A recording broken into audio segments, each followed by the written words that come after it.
and welcome back to my channel. My name is Susan and today I'm going to show you how I make my blueberry syrup. So let's start by washing 4 cups of blueberries. We're going to give these little babies a good rinse so that we can get all the dirt off them because you don't want that in the pot. So now that you have them all washed up, you can put those in the pot and you're going to add 4 cups of water to that. I use spring water, I don't use tap water, and make sure you have enough water that you're going to just cover them. You don't want that much water in there. You're going to want to add the zest of 1 lemon. And you're going to give that a good stirring. And put the lid on it and let it cook.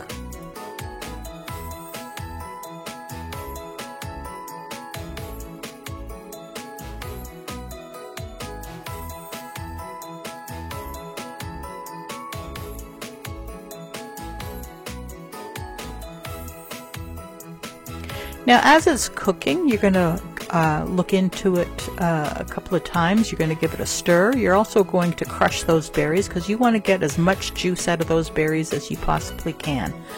And you're just going to do that until all the berries are pretty much crushed down and you have gotten as much juice out of them as you possibly can.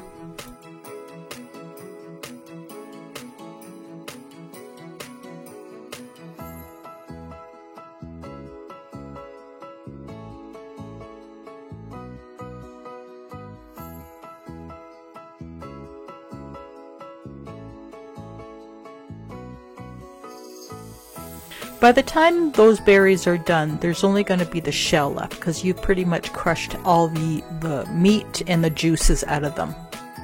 Once we're done, as you can see, I'm using a sieve to separate the solids from the liquids. You can use a cheesecloth.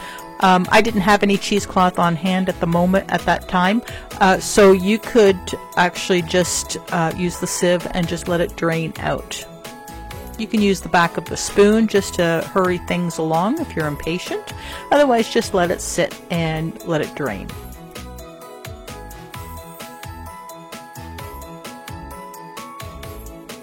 Once it's drained, you're going to put it back into the pot again. And now we're going to add the juice of that lemon that we used the zest from.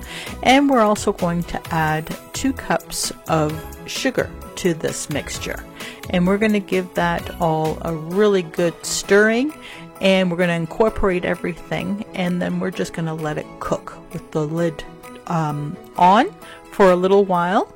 And then what we're going to do is we're going to cook it with the lid off.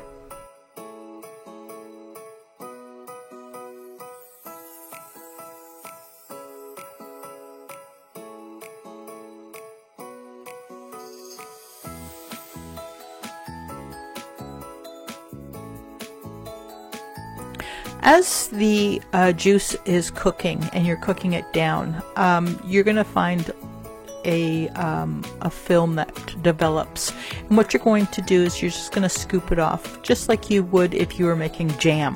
That gets all scooped off as well. So as it's cooking down, you're going to scoop all that stuff off, and then by the time it's ready to be bottled, you won't have that much on the top. As you can see, most of it's all gone, and now I'm going to start canning it. This batch gave me about 2 of those jars. They are probably about a 2-cup jar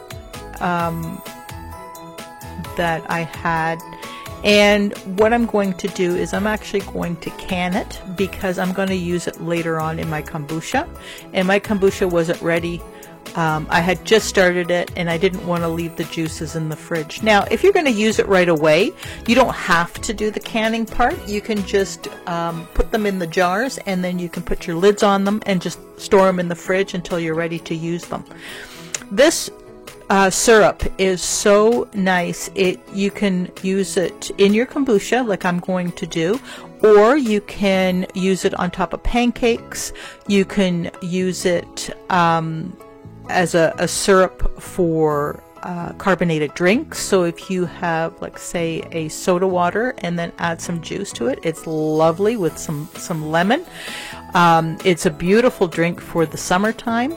And so this syrup is so versatile. My favorite is probably on top of the pancakes. When I finish my kombucha, I usually have a little bit left over, and it's a real treat to pour over top of pancakes instead of maple syrup.